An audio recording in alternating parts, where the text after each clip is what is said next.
সকলোৱে জানিব বিচাৰে গতিকে আমি মাইক্ৰফোন আগবঢ়াই দিছোঁ।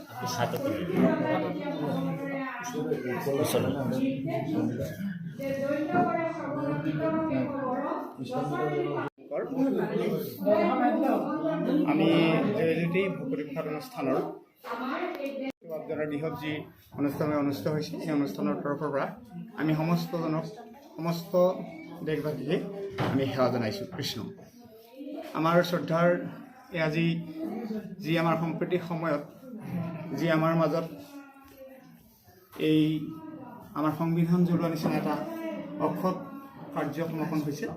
এই কাৰ্যটো আমি সঁচাকৈ বৰ গৰিহণাৰ কাৰ্য বুলি ভাবিছোঁ, কাৰণ এনেকুৱা ধৰণৰ কাৰ্যৰ দ্বাৰা এটা জাতিৰ কেতিয়াও মৰ্যাদা বাঢ়ি নাযায়, ই মৰ্যাদা লাঘৱ কৰাহে পৰিলক্ষিত হয়। গতিকে আমি এনেকুৱা কাৰ্যৰ পৰা আমি যিসকল অসৎ ব্যক্তিয়ে এই কাৰ্যবোৰ কৰিছে তেখেতলোকক আমি সৎ পথলৈ আহি আমাৰ এনেকুৱা কাৰ্যৰ পৰা আঁতৰি থাকিবলৈ আমি সমস্তজনৰ চৰণত এই ভকতি প্ৰসাদ অনুষ্ঠানৰ তৰফৰ পৰা প্ৰাৰ্থনা জনাম, সেৱা জনাম, যাতে তেখেতলোকক ভগৱানে সৎমতি গতি দিয়ক আৰু এনেকুৱা কাৰ্যৰ পৰা তেখেতলোক যাতে সদায় আঁতৰি থাকক। কাৰণ যিহেতু এনেকুৱা কাৰ্যৰ পৰা কেতিয়াও এটা সৎ কাৰ্য সিদ্ধি নহয়, এনেকুৱা কাৰ্যৰ পৰা বৰঞ্চ এটা জাতিৰ নহয় এখন দেশৰ এক ক্ষতিহে হ'ব বুলি আমি বোধগম্য কৰোঁ। গতিকে আমি সেয়েহে আমি বিশেষ দীঘলীয়া নকৰোঁ, আমি পুনৰবাৰ সকলোৰে চৰণত আহ্বান জনাইছোঁ যে ভগৱন্তই সকলোৱে সৎমতি গতি দিয়ক। আজি টাইপা নামৰ সংগঠনটিকো ভগৱন্তই সৎমতি গতি দিয়ক।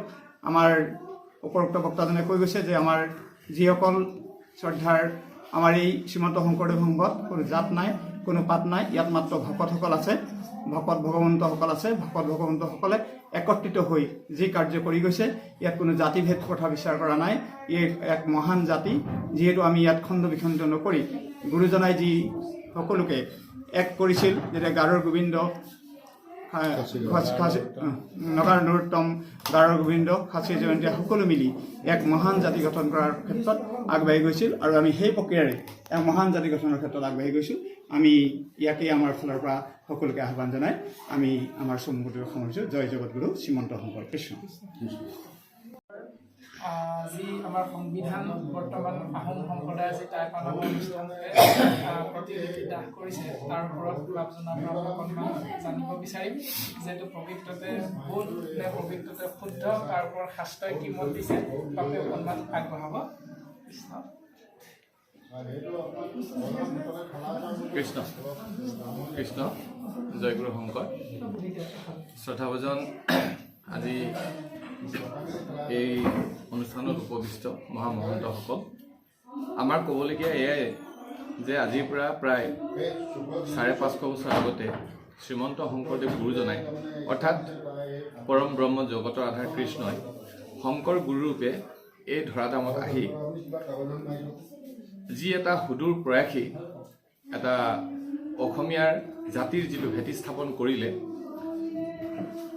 তেখেতৰ গুৰুজনাৰ সংস্কৃতি, কৃষ্টি, আদৰ্শ নিদৰ্শন শুদ্ধ আৰু সঠিক ৰূপে আচলতে প্ৰচাৰ প্ৰসাৰিত হোৱা নাছিলে। আজিৰ পৰা প্ৰায় 90-95 বছৰ আগতে অসমৰ কেইজনমান বিশিষ্ট বৰেণ্য পুৰুষা ব্যক্তিয়ে গুৰুজনাৰ এই ধৰ্মটো সঠিক আৰু শুদ্ধৰূপে প্ৰচাৰ প্ৰসাৰতা হেতুকে শ্ৰীমন্ত শংকৰদেৱ সংঘ প্ৰতিষ্ঠা কৰিলে।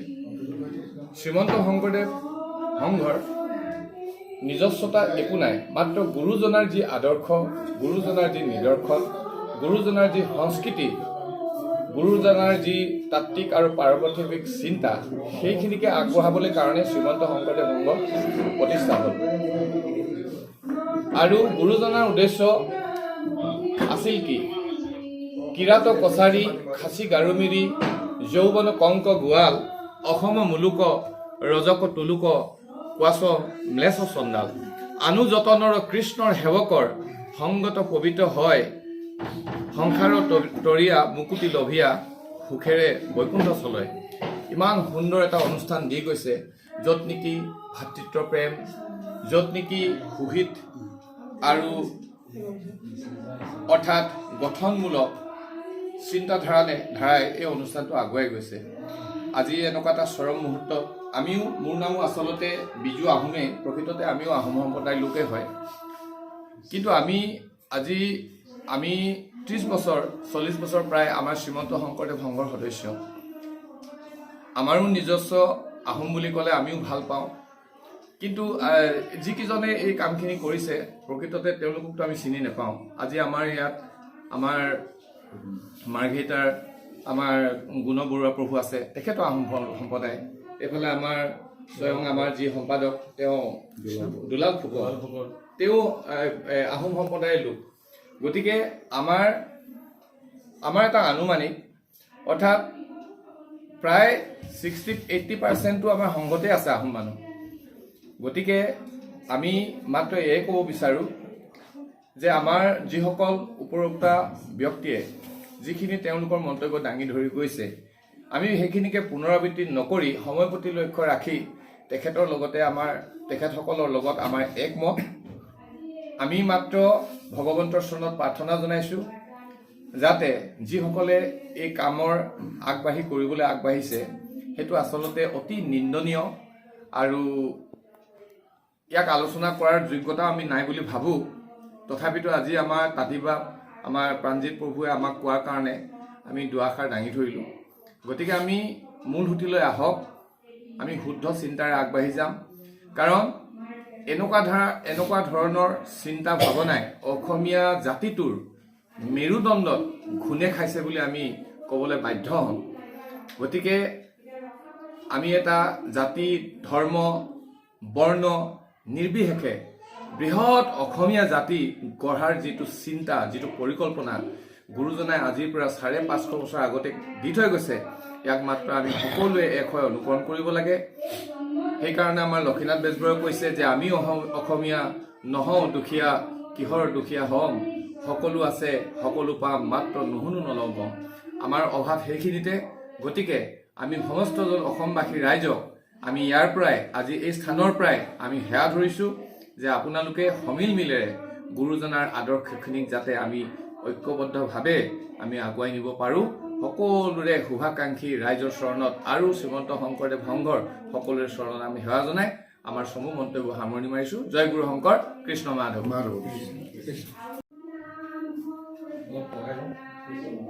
কৃষ্ণ জয় গুৰু শংকৰ। আমি পুনৰ এবাৰ একে প্ৰশ্নৰে শিৰৰ মুকুট যে আমি সেই আস্থা, লক্ষ লক্ষ ভকতৰ আস্থা, আমি যি পবিত্ৰ সংবিধান আজি কিছু 2 দিনৰ আগত দুষ্কৃতীসকল জুই জ্বলাই দিলে, তাতে আমি মৰ্মাহত হৈছোঁ। আচলতে আমি সেইসকল মানুহক মানুহ বুলি ভাবিছিলোঁ, কিন্তু আচলতে সেইসকল মানুহ সংখ্যাত ধৰা নাযায়। কাৰণ ভাৰতবৰ্ষৰ সংবিধানটো আপোনালোক জানে যে ভাৰতবৰ্ষৰ সংবিধানটো গীতা আৰু ভাগৱততে চলে। যিকোনো পলিটিকেল লিডাৰে যেতিয়া নিজৰ গুৰু দায়িত্ব লয়, তেতিয়া গীতা আৰু ভাগৱততে হাত ৰাখি গীতা আৰু ভাগৱতকে শপত খাই দিম যে মই ভাৰতবৰ্ষৰ সংবিধানটো পালন কৰিম বুলি তেখেতে শপত গ্ৰহণ কৰে, হয়নে বাৰু? আৰু শ্ৰীমন্ত শংকৰদেৱ সংঘ মহাপুৰুষ গুৰুজনাৰ যি গীতা আৰু ভাগৱত, সম্পূৰ্ণৰূপে গীতা আৰু ভাগৱত দৰ্শনতে এই মহান পবিত্ৰ অনুষ্ঠানটো প্ৰভাৱিত হৈ আছে, চলি আছে। আৰু আজি প্ৰায় 94 সংখ্যক অধিৱেশন যোৰহাট জিলাতে হৈ গ'ল। আৰু তাত আপোনালোক দেখিলে যে অকল আহোমেই নহয়, অসমৰ যিমান জাতি জনগোষ্ঠী আছে সকলো একত্ৰিত হৈ লক্ষ লক্ষ ভকত, জাতি বৰ্ণ ধৰ্ম নিৰ্বিশেষে তাতে আমি এই অনুষ্ঠানটো আয়োজন কৰা হ'ল, সকলোৰে আনন্দ হ'ল।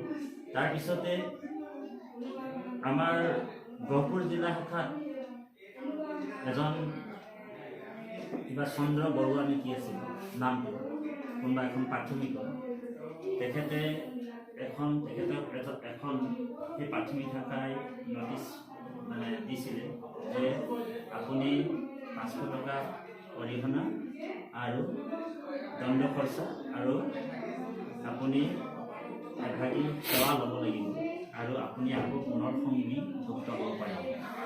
কিয়? কাৰণ আপুনি সংঘৰ যিটো পবিত্ৰ অনুষ্ঠান য'ত এক দেৱ একবিনে নাই, এই